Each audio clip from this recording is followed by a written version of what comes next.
ദൈവ തിരുനാമം മഹത്വപ്പെടട്ടെ. ന്യായാധിപന്മാരുടെ പുസ്തകം 10-ാം അധ്യായം നമ്മളിന്ന് വായിക്കുകയാണ്.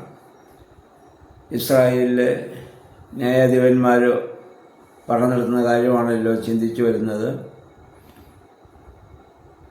കഴിഞ്ഞ അധ്യായത്തിലെ അബീമേലെക്ക് എന്ന് പറയുന്ന നീചനായൊരു മനുഷ്യൻ ന്യായാധിപനായിട്ട് വരികയും അവസാനം അദ്ദേഹത്തിൻ്റെ അന്ത്യം വളരെ ദാരുണമായ രീതിയിൽ സംഭവിക്കുകയും ചെയ്യുന്നതൊക്കെ നമ്മൾ കണ്ടു.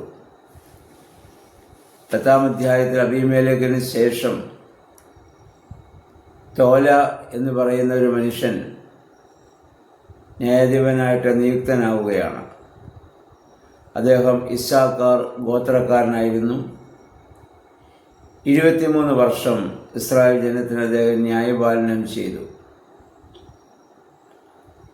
3-ാം വാക്യം മുതൽ നമ്മൾ വായിക്കുന്നത്, അതിനുശേഷം ഗിലെയാദുകാരനായ ജായിർ എന്ന് പറയുന്ന ഒരു മനുഷ്യൻ 22 വർഷക്കാലം ഇസ്രായേൽ ജനത്തെ നയിച്ചു, ന്യായാധിപനായിരുന്നു. ദൈവം അവരെ വളരെയേറെ അനുഗ്രഹിക്കുകയും ചെയ്തു. എന്നാൽ 6-ാം വാക്യം മുതൽ നമ്മൾ വീണ്ടും വായിക്കുന്നു, ഇസ്രായേൽ ജനം വീണ്ടും ആ പഴയ ജീവിതത്തിലേക്ക് മടങ്ങിപ്പോവുകയാണ്. ജാതികളുമായി ഇടകലർന്നുള്ള ജീവിതമാണ്. കനാന്യ ദൈവങ്ങളെ അവർ ആരാധിക്കാൻ പോവുകയാണ്. പ്രധാന കാരണം പ്രകൃതി ശക്തികളാണ് കനാന്യരുടെ ഒക്കെ ദൈവങ്ങൾ.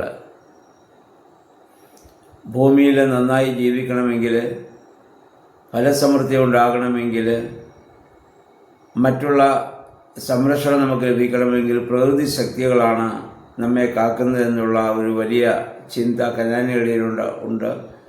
ആയതിലേക്ക് ഇസ്രായേൽ ജനം കാലക്രമേണ വീണു പോകുകയാണ്. ഇതുവരെയുള്ള അവരുടെ ചരിത്രം നമ്മൾ പഠിച്ചപ്പോൾ എത്രയോ പ്രാവശ്യം യഹോവയായ ദൈവം എന്തെല്ലാം അത്ഭുതകരമായ രീതിയിലൂടെ അവരെ വഴി നടത്തിയെന്നും ഏതെല്ലാം രീതിയിൽ ശത്രുക്കളിൽ നിന്ന് അവരെ സംരക്ഷിച്ചു എന്നൊക്കെ നമ്മൾ കണ്ടതാണ്. വീണ്ടും ഇസ്രായേൽ ജനം വീണ്ടും പാപത്തിലേക്ക് വീണ്ടും നിരന്തരം പോകുന്ന ഒരു സാഹചര്യം.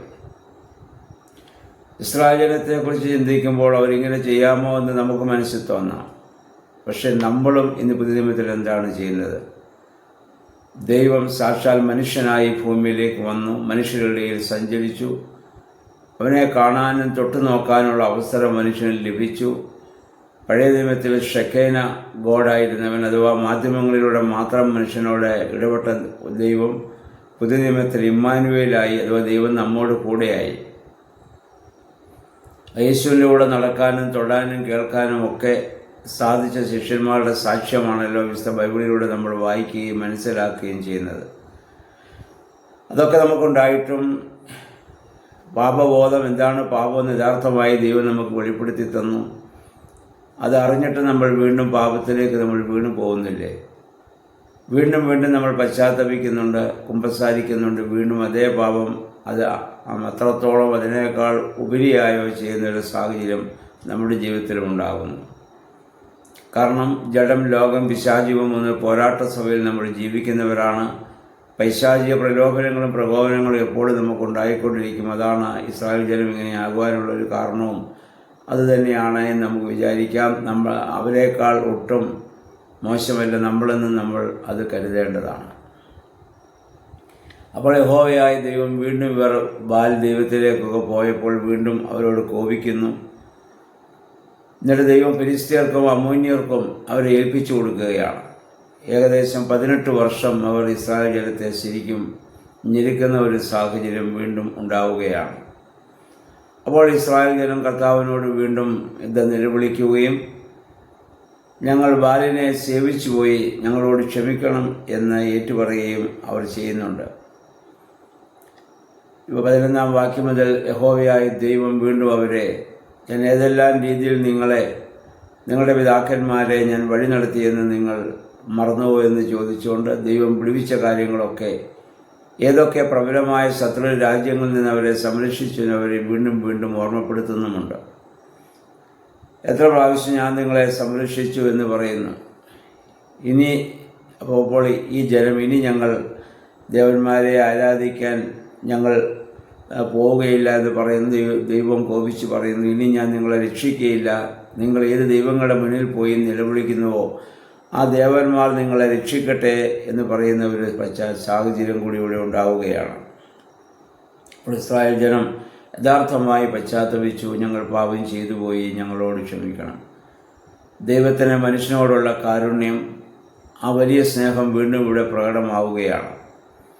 പ്രിയമുള്ളവർ, ഇതാണല്ലോ ധൂർത്തുപുത്രൻ്റെ ഉപമയിൽ കർത്താവ് നമ്മെ പഠിപ്പിച്ച് ദൈവസ്നേഹം വെളിവാക്കുവാൻ ദൈവം പഠിപ്പിച്ച ഉപമകളിൽ ഒന്നാണ് ധൂർത്തുപുത്രൻ്റെ ഉപമ.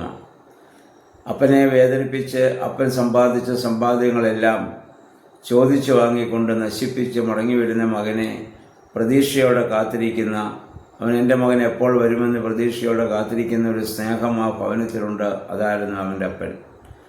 അവൻ ദൂരെ വന്നപ്പോൾ തന്നെ അങ്ങോട്ട് ഓടിച്ചെന്ന് അവനെ ശിക്ഷിക്കുകയോ ശാസിക്കുകയോ സഹായിക്കുകയോ ഒന്നും ചെയ്യാതെ അവനെ ആലിംഗനം ചെയ്ത് സ്വീകരിക്കുന്ന ഒരു അപ്പനെ നമ്മൾ കാണുന്നു. ആ മകനോട് പറയുന്നുണ്ട്, ഞാൻ നിന്നോട് സ്വർഗത്തോടും പാപം ചെയ്തു, ഇനി നിൻ്റെ മകനെന്ന് വിളിക്കപ്പെടുവാൻ ഞാൻ യോഗ്യനല്ല. അതുകൊണ്ട് നിൻ്റെ കൂലിക്കാരൻ ആരെങ്കിലും ഒരാളെപ്പോലെ നീ എന്നെ ആക്കിയാൽ മതി. പക്ഷേ ആ അപ്പൻ അവന് കൊടുത്തത് പുത്രത്വമാണ്. ദാസത്വം ചോദിച്ചവന് പുത്രത്വം കൊടുക്കുന്ന ഒരു അപ്പനെ നമ്മളിവിടെ കാണുന്നുണ്ട്. അവന് വിശേഷതയുള്ള വസ്ത്രങ്ങൾ, അവൻ്റെ വിരലിൽ മോതിരം, അവന്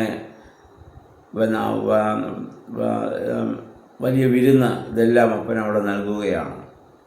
അതുപോലെ നമ്മളും ദൈവത്തിൽ നിന്ന് അകന്നു പോകുമ്പോൾ നമ്മുടെ മാനസാന്തരത്തിന് വേണ്ടി പ്രതീക്ഷയോടെ കാത്തിരിക്കുന്ന ഒരു പിതാവ് സ്വർഗത്തിലുണ്ട്. ആ പിതാവിൻ്റെ ഹൃദയത്തെ വേദനിപ്പിക്കുകയില്ല എന്ന് നമുക്ക് തീരുമാനിക്കാം. ദൈവം നമ്മളെ സ്നേഹിക്കുന്ന സ്നേഹം ഓർത്തിട്ട് വേണം ദൈവത്തെ നമ്മൾ തിരിച്ച് സ്നേഹിക്കുവാൻ. ആ സ്നേഹം ഓർത്താൽ ഒരിക്കലും ആ സ്നേഹത്തെ വേദനിപ്പിക്കുന്നത് ചിന്തിക്കാനോ പറയാനോ പ്രവർത്തിക്കാനോ നമുക്കാർക്കും സാധിക്കുകയില്ല. ഈ നോമ്പിലും അപ്രകാരം ഒരു തീരുമാനമെടുക്കുവാൻ തക്കവണ്ണം നമുക്ക് സാധിക്കാം, നമുക്ക് ശ്രമിക്കാം. നമ്മുടെ ജീവിതത്തിൽ അനേക വീഴ്ചകൾ കുറവുകളൊക്കെ സംഭവിച്ചുകൊണ്ടിരിക്കുന്നു. ദൈവമേ, ഇനി അങ്ങനെ സംഭവിക്കാതെ ഒരു പുതിയ സൃഷ്ടിയായി തീരുവാൻ തക്കവണ്ണം സഹായിക്കണമേ നമുക്ക് പ്രാർത്ഥിക്കാം. ഈ വർഷത്തെ നോമ്പും പ്രാർത്ഥനകളും നമ്മുടെ വേദപുസ്തക വായനകളും ആരാധനകളൊക്കെ അതിൽ നമ്മളെ സഹായിക്കട്ടെ. ദൈവമേ, പരിശുദ്ധാത്മാവേ, അതിനെ ഞങ്ങൾ ബലപ്പെടുത്തണമേ നമുക്ക് പ്രാർത്ഥിക്കാം. ദൈവനാമം മഹത്വപ്പെടുവാൻ ഇടയാവട്ടെ.